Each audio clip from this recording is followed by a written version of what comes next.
The light here, in this raggedly beautiful city, hits different. It's the light of the discoverers, the ones who sailed out past the pillars of Hercules into the great unknown. We're in Lisbon, friends, a city that wears its history like an old, comfortable coat.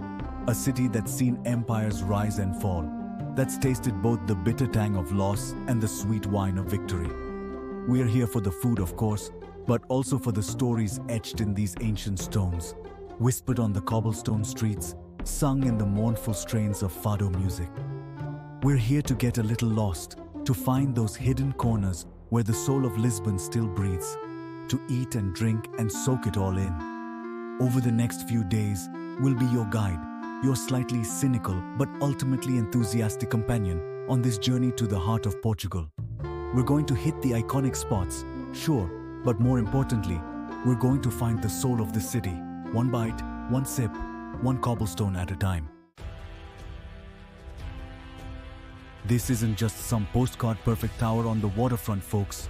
This, my friends, is the Torre de Belém, a UNESCO World Heritage Site and a potent symbol of Portugal's seafaring dominance.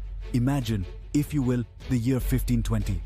Portugal, a pipsqueak of a nation, is at the forefront of global exploration. Their caravels laden with spices, gold, and tales that would make your hair stand on end. The Tagus River, shimmering under the hot Portuguese sun, was their highway to the world. And this tower?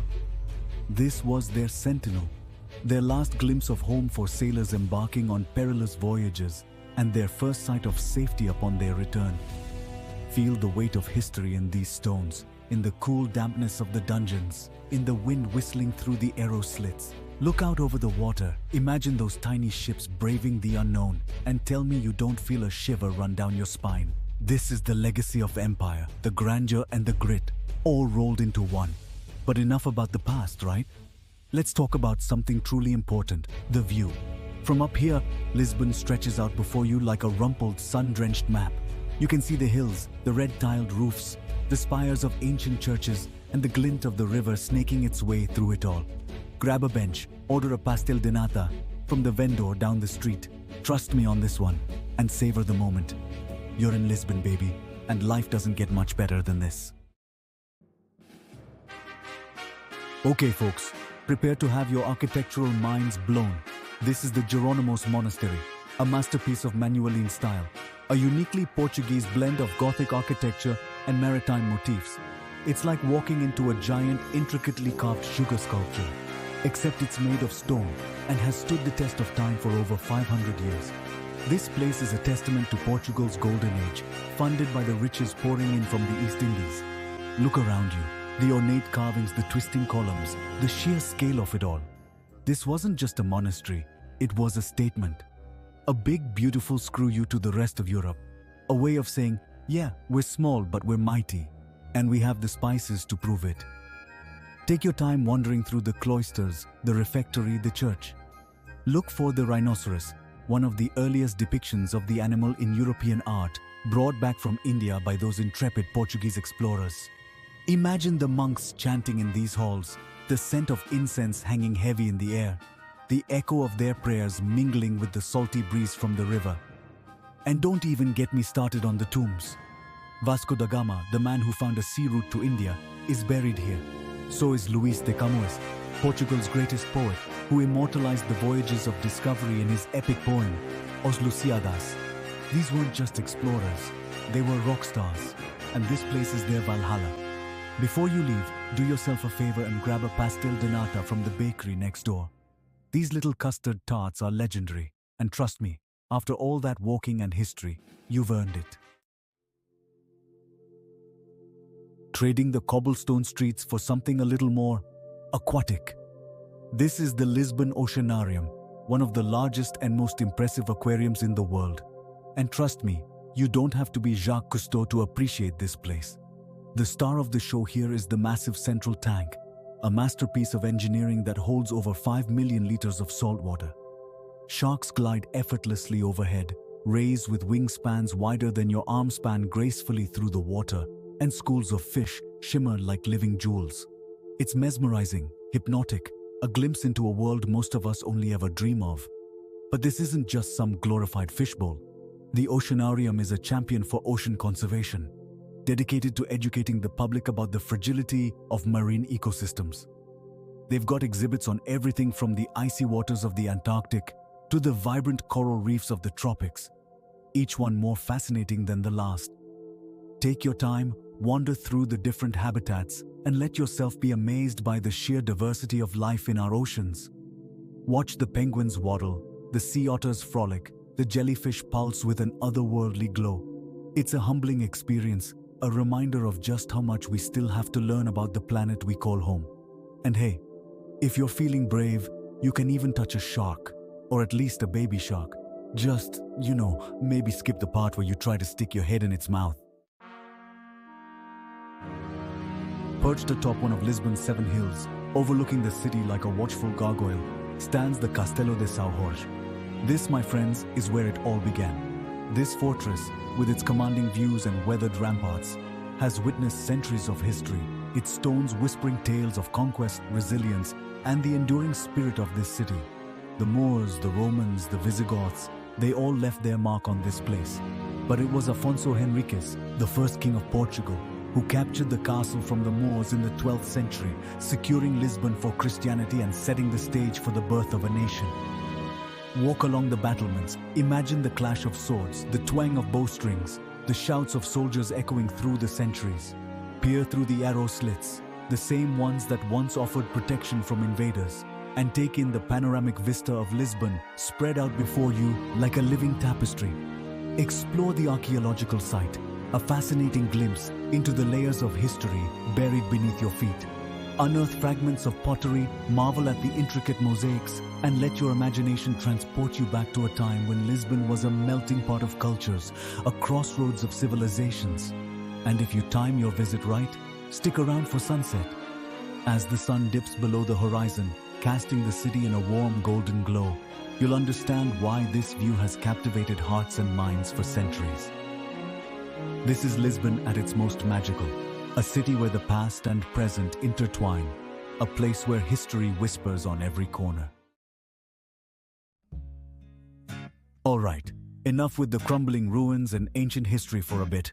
Let's dive headfirst into the beating heart of modern Lisbon, the Chiado district.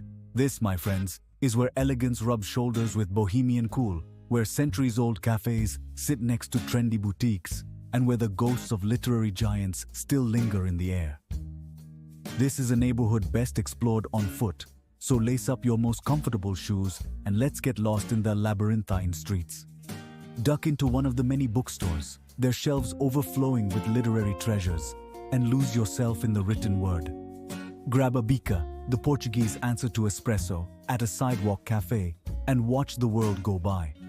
This is where Fernando Pessoa, Portugal's most enigmatic poet, once wandered, his words painting vivid pictures of Lisbon life. This is where you'll find the iconic Brasileira Cafe, its tables once graced by the likes of writers, artists, and revolutionaries. Order a pastel de nata, because really, when in Lisbon, and soak up the atmosphere. As you stroll through the elegant squares and charming alleyways, keep an eye out for the street art that adorns many of the buildings. Lisbon has a vibrant street art scene, and Chiado is no exception.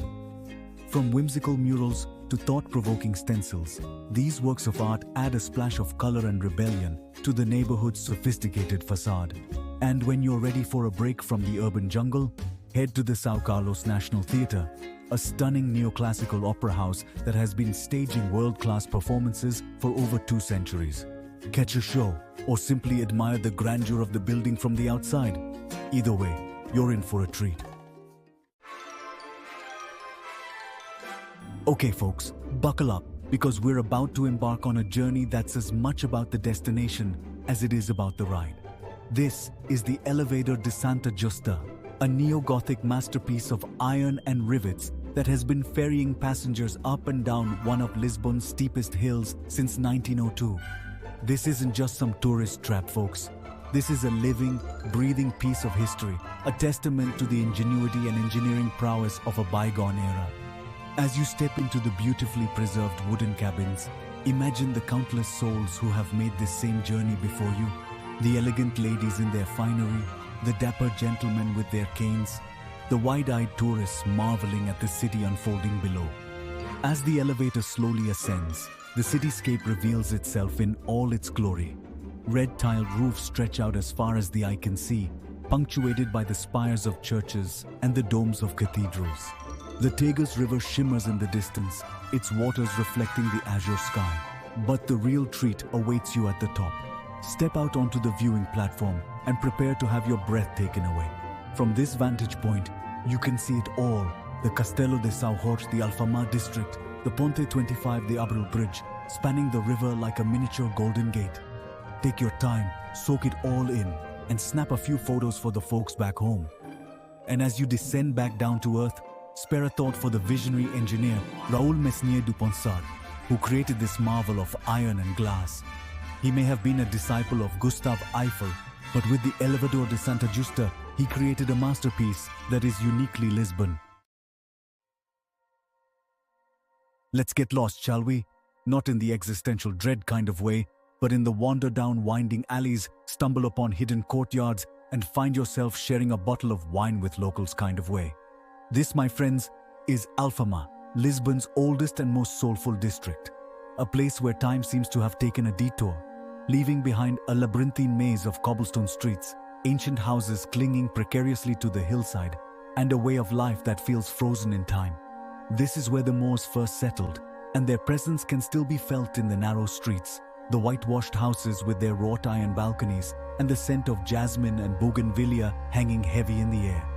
It's a place where laundry flutters from lines strung between buildings, where children play soccer in the shadow of centuries-old churches, and where the mournful strains of fado music drift from dimly lit taverns.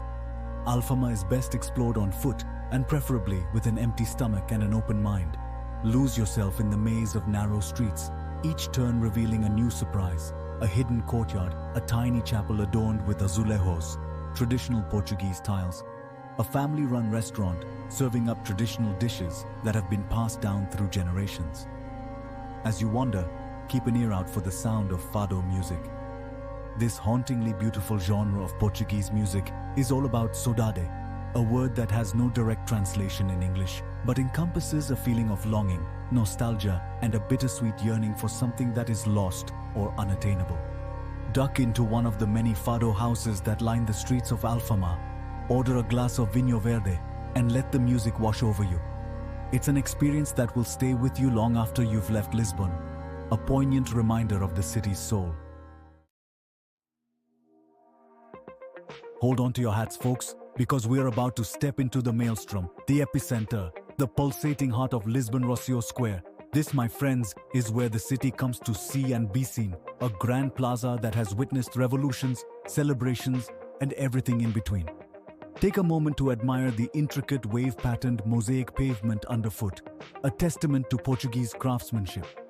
Look up at the towering statue of Dom Pedro IV, the king who granted Portugal its first constitution, his bronze gaze seemingly watching over the bustling square. This is a place where locals and tourists collide in a cacophony of languages, where street performers vie for your attention, and where the aroma of roasted chestnuts mingles with the scent of sea salt carried on the breeze. Grab a seat at one of the many outdoor cafes that line the square, order a coffee or a cold beer, and watch the world go by. Rocio Square is also a gateway to some of Lisbon's most iconic sites. From here, you can hop on the historic Elevador da Gloria, a funicular that will whisk you up to the Bairro Alto district. You can also explore the elegant Avenida da Liberdade, Lisbon's answer to the Champs-Élysées, lined with designer boutiques, luxury hotels, and upscale restaurants. But honestly, sometimes the best way to experience Rocio Square is to simply surrender to the chaos. Let yourself be swept away by the energy of the crowd, soak up the vibrant atmosphere, and embrace the unexpected. This is Lisbon at its most raw and unfiltered, a city that pulsates with life, a place where history and modernity collide in a glorious, messy embrace. Forget the Mona Lisa, forget the Sistine Chapel, forget any preconceived notions you may have about art museums. This, my friends, is the National Tile Museum, a place where art and history collide in a kaleidoscope of color, pattern, and cultural significance. We're talking about azulejos, Those iconic glazed ceramic tiles that adorn everything from churches and palaces to ordinary houses and street signs in Portugal. These aren't just pretty decorations, folks. They're a window into the soul of a nation, a visual language that has evolved over centuries, reflecting the country's history, culture, and artistic sensibilities. The museum itself is housed in a former convent, its serene cloisters providing the perfect backdrop for this dazzling display of ceramic art. You'll see azulejos from every era, from the intricate geometric patterns of the Moorish period to the vibrant biblical scenes of the Renaissance to the Art Nouveau masterpieces of the 20th century. Don't miss the stunning panoramic view of 18th century Lisbon, crafted entirely from azulejos, a testament to the skill and artistry of the time. And be sure to check out the chapel, its walls and ceilings covered in a riot of Baroque-era tiles that will leave you breathless. But the National Tile Museum is more than just a collection of pretty tiles. It's a testament to the enduring power of art, a reminder that even the most everyday objects can be imbued with beauty, meaning, and a story to tell. So, take your time, wander through the galleries, and let yourself be transported by the stories these tiles have to tell. Okay folks, time to fast forward to the 21st century. We're leaving the cobblestone streets and ancient history behind for a while and stepping into the future, or at least Lisbon's vision of it. This is Parque das Nações, a sprawling district on the banks of the Tagus River that was once a derelict industrial wasteland, but was transformed into a showcase of modern architecture, cutting-edge technology, and urban renewal for the 1998 World Expo. Think of it as Lisbon's answer to London's Docklands or Barcelona's Olympic Village. A bold experiment in urban regeneration that has breathed new life into a forgotten corner of the city. This is where you'll find some of Lisbon's most striking modern architecture. From the futuristic Gardo Oriente train station, designed by Santiago Calatrava, to the cable car that glides effortlessly over the waterfront, offering stunning views of the Vasco da Gama Bridge, the longest bridge in Europe. But Parque das Nações is more than just a collection of shiny new buildings. It's a vibrant neighborhood with a life of its own, home to a diverse mix of residents, businesses, and cultural attractions. Stroll along the waterfront promenade, check out the Lisbon Oceanarium, remember those sharks? Or catch a concert or live performance at the Altice Arena, one of the largest indoor arenas in Europe. And if you're feeling adventurous, head to the top of the Vasco da Gama Tower, the tallest building in Portugal, for panoramic views that stretch as far as the eye can see. From up here, you can appreciate the sheer scale of Lisbon's transformation, from its historic core to its modern-day ambitions. Parque das Nações is a testament to Lisbon's ability to reinvent itself, to embrace the future without forgetting its past. It's a place where innovation and tradition coexist, where history and progress walk hand in hand. So, there you have it. Lisbon, a city of contrasts, a tapestry woven from history, culture, and a whole lot of soul. We've wandered through ancient ruins, ridden rickety elevators, gotten lost in labyrinthine streets, and maybe even shed a tear or two, listening to the mournful strains of fado music. We've tasted the flavors of Lisbon, from the humble pastel de nata to the freshest seafood pulled straight from the Atlantic. We've felt the pulse of the city, from the bustling squares to the quiet corners where time seems to stand still. But most importantly, we've experienced the spirit of Lisbon, a city that embraces its past while looking towards the future, a place where tradition and innovation walk hand in hand. Until next time, Lisbon, Sod.